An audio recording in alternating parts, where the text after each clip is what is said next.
Hey, in this video we're going to have a look at using Aseprite, Aseprite if you're not familiar with this tool, and we're going to use it to create a nice space sprite, a 16 by 16 pixel spaceship like we see here on the right of the screen. Now this ship was created with AI. This comes from a tool called Leonardo.ai, and I'll do a demo of that later on to show you can come up with some nice ideas for ship designs. So Aseprite is pretty cool. It's a all-in-one sprite generating tool, or design tool. I'm going to go File, New. We've got New Sprite. We want to say 16 by 16 pixels because I make a little 16 by 16 pixel spaceship. If you want to make a set of spaceships, for instance, maybe a bunch of little 16 by 16 graphics, we could make that wider. In fact, I might do that. I might make it 64 by 16. Okay, we can say what color mode. RGBA is the same as your standard Windows, your 16 million color RGBA thing. Or if you have an indexed palette. I'm going to be making this for the ZX Spectrum Next, which has an indexed palette. I could leave it there because I do have the palette stored inside Aseprite. But for now, maybe we'll do RGBA, and then we'll use the Spectrum color palette to bring it in and convert it. Okay, it's a transparent background, pretty good. And then I'm going to go OK. Okay, so I basically got 4 16 by 16 squares here. Okay, we've got a bunch of tools here. So it's a full-on drawing tool. We can use the mouse wheel to zoom in and out. And we can kind of draw pixels everywhere. Now, probably want to keep it within that 16 by 16 block. Got undo. Okay, over here we have our palette. Now, up here we have a little load icon. We scroll down, we have a whole bunch of palettes from different devices like Amstrad CPC, Commodore 64, VIC-20, Game Boy, MSX. Okay, down the bottom I have ZX Spectrum Next, and I'm going to load. Now you might be wondering how to get the ZX Spectrum Next, basically ZX Spectrum Next palette. And what I did was I used this tool here. This is Remy Sharp's really awesome graphic and audio and kind of everything ZX Spectrum Next development tool that runs in the browser. So up here under sprites, we go to the palette, and this is the general Spectrum default palette. Okay, and what we can do is we can go download, and it saves as a .pal file. So if I saved it as PAL, I can always come in here and you can kind of just options, and you can go load palette. And I'll actually take it from that .pal file and we'll port it into here. So you can see here it supports PAL files, ACT files, which are Adobe color files if you have an Adobe palette. Okay, and all kinds of other things in here too. So I can extract it from, like for instance, that, and it'll extract the palette from a sprite that you load in. Okay, so pretty easy to add that in. I'm going to go back to it. Now I'm working in RGBA, so it's not really using the fixed palette. I can select any color I like to draw in here. So I'm going to just let's clear that first. Edit, and we should have a clear option in here. Okay, delete. There we go. Right. Okay, so back onto what we were supposed to be doing, and that's how we can use this kind of like AI artwork or an image of a spaceship to create a nice simple sprite. The easiest way to kind of do that is just to have a look at the shape. I mean, this is the main thing. This is too small to do something this detailed, but this is a good reference for form and color and design that we can use as a basis for drawing a sprite, because that's one of the hard things when you're making sprites for a particular game, is just coming up with a cool looking shape. So having a little bit of inspiration or reference to work from, really useful, and it's probably recommended. Like I said, I'll show you how you can use AI tools to generate a whole bunch of inspiration. So how do we get started? Well, we're going to just draw it. You can see there's some wings. Looks like a kind of a bit of a cool jet fighter if I ignore these lower wings. So it's quite a cool shape, little spiky weapon thing there. Okay, we have lower wings here with little, looks like engines on the back. So this is a great kind of general reference for shape. So I'm going to go up here. I could pick a color from the palette. Okay, so maybe this color, which is very similar to this color. Okay, get to roughly the center. Okay, it does tell you down the bottom here in the Aseprite, will tell you where the cursor is. So that's 0, so it'll be 7 and 8 will be our center points inside here. So 7, let's just draw one that goes down. Okay, we'll just do it nice and centered like that.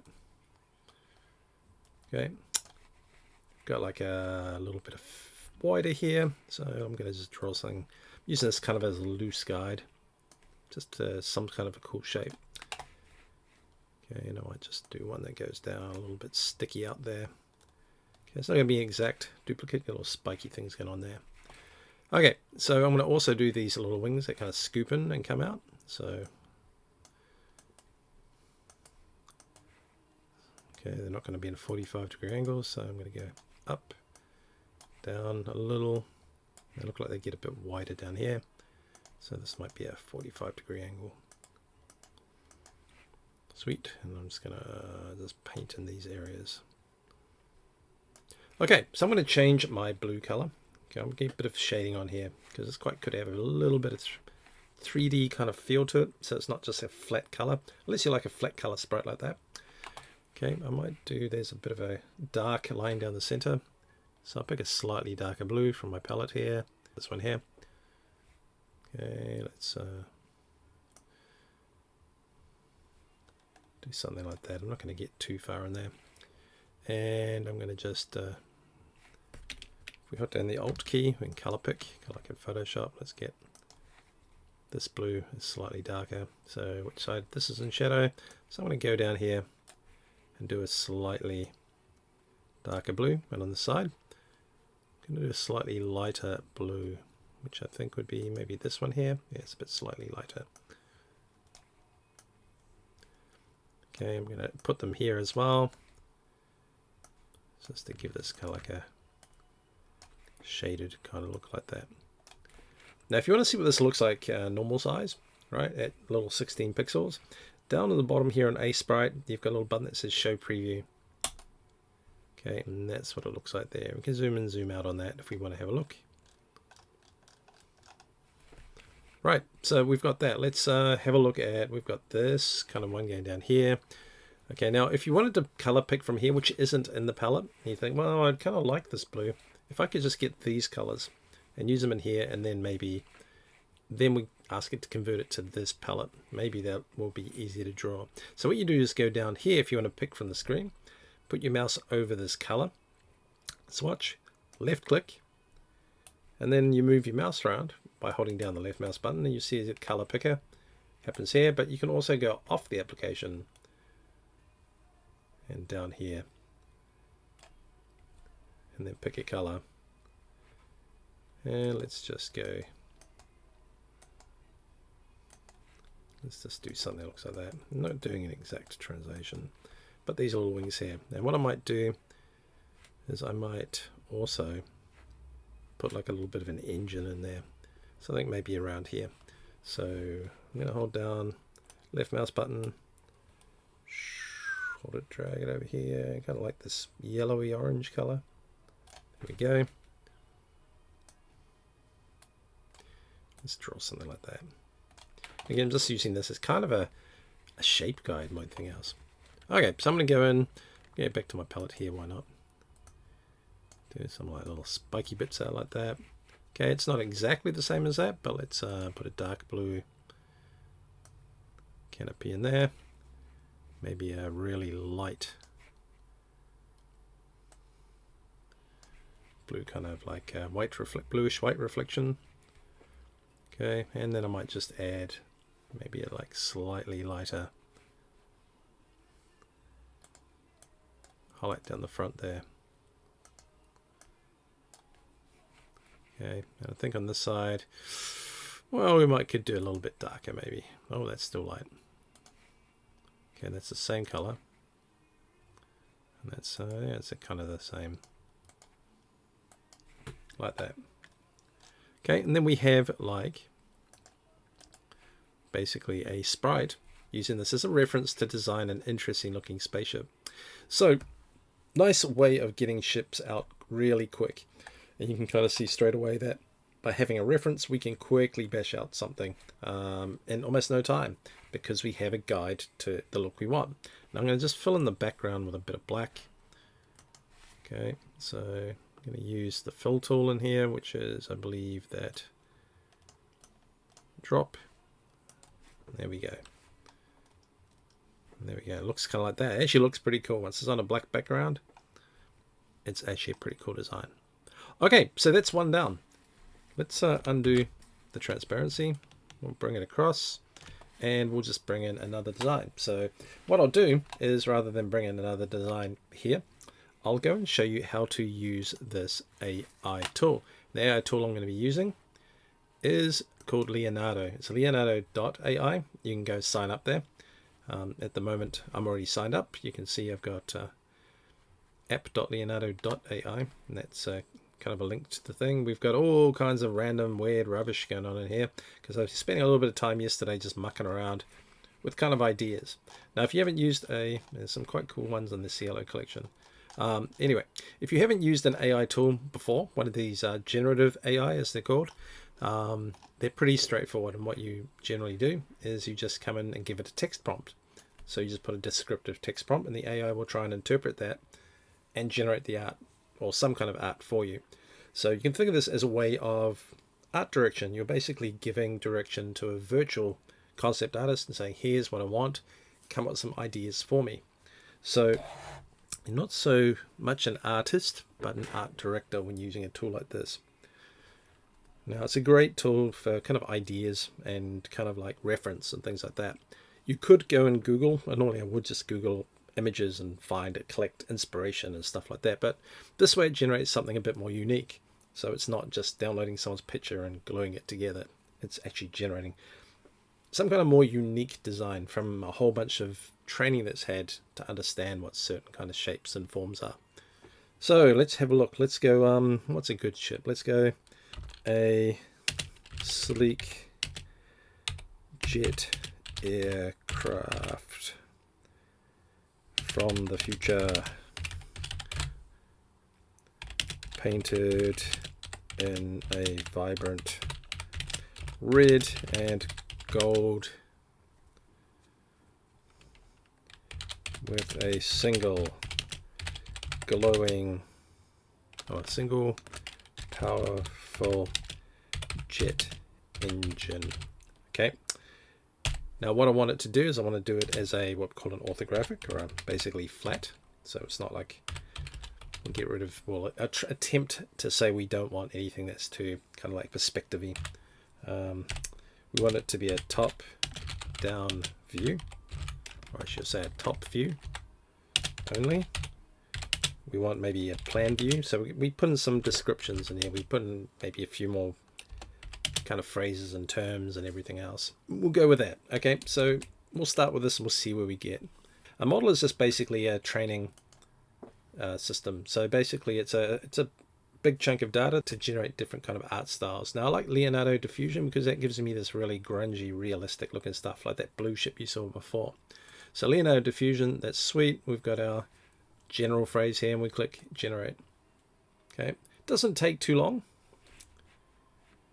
Okay, what I like about this Leonardo, and you've probably heard of some of these other AI tools, Midjourney, Stable Diffusion, there's a whole range of these things online. Leonardo I like because it gives you really, oh look at that, isn't that nice? Okay, some of these don't look great because they're 3D, they're on an angle. I really wanted a flat orthographic top-down view, which is this one here, and that looks really sweet.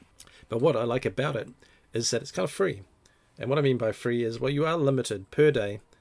You've got 150 tokens, and basically tokens like a credit, and every image you generate takes 1 token. At the moment I have 4. If I look over here, it actually tells me this will use 7 tokens, and that's probably just something to do with some of these options in here. I think it's to do with the resolution. If I knock this down to 512, I get 4 tokens. As images get larger, it uses a few more. And if you have some of these other features on, like prompt magic, and it takes 14 tokens now. I can also say Leonardo style, so we'll switch these 2 options on. So prompt magic will try and interpret this slightly differently, and it might give us a different result. Well, it should give us a different result. So I'm going to click generate. Okay, 9, 10, 11, 12. Okay, we'll see what it comes up with this one. So I'm only going to do 2. This is just to show you kind of how you can come up with some ideas, some inspiration to kind of base sprite designs on. Right, it's taking a little while. It's thinking. This one's thinking because usually when you put on prompt magic, it does a lot more kind of, I guess, thinking behind the scene. Oh, look at that. Okay, so this time it has picked up this a bit more kind of like in context. It's got the top view, a plan view or top view. It's got a powerful jet engine, single one, so it looks quite narrow, as though it's got one engine in there.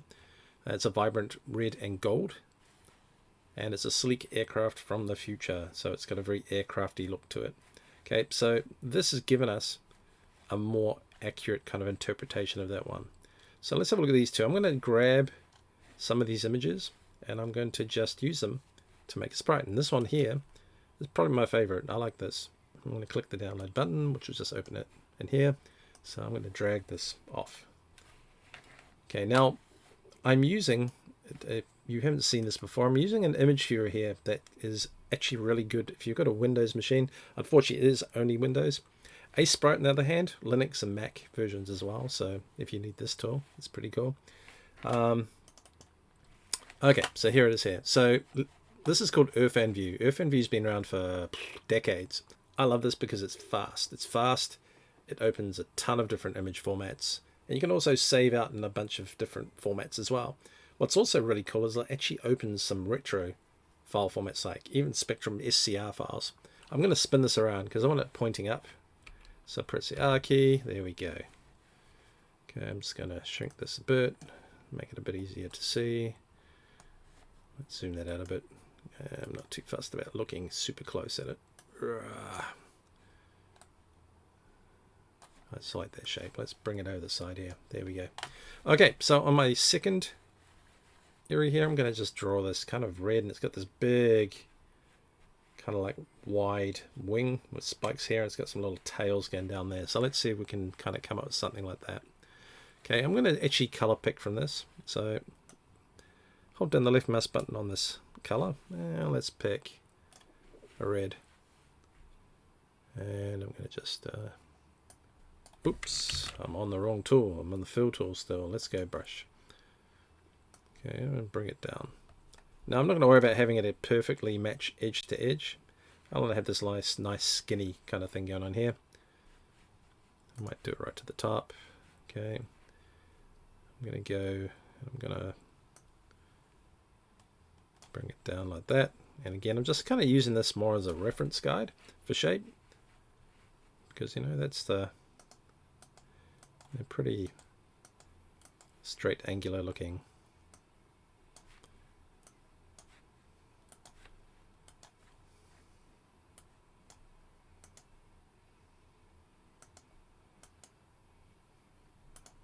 Something like that. Like that.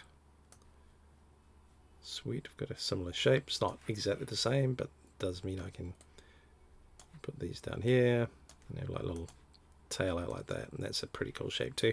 Very similar to the blue one in terms of just the form and the shape.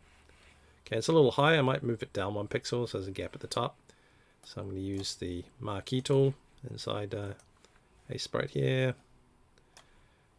I'm going to click it and I'm going to just move it down. Bonk, there you go. Right, okay, so I've got a bit of black in here. Looks like a kind of a charcoal grey. Let's check if we can get something off our palette here without colour picking.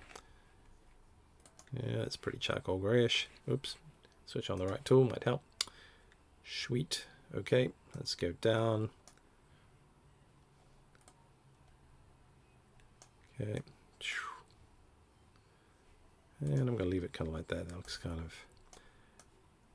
it's not exactly grey, but hey, that's okay. Okay, I'm going to get a black. I'm going to draw some canopy stuff in here. It's got like a double canopy, which is pretty cool. that. Okay, got like a little, looks like little engine pods on here. You're probably not going to notice those, but I'm going to put something on there anyway. Why not? I'm going to make them purple. Again, kind of not being exact, not exactly cloning that. That's pretty cool. Just add a bit of like interesting detail to it.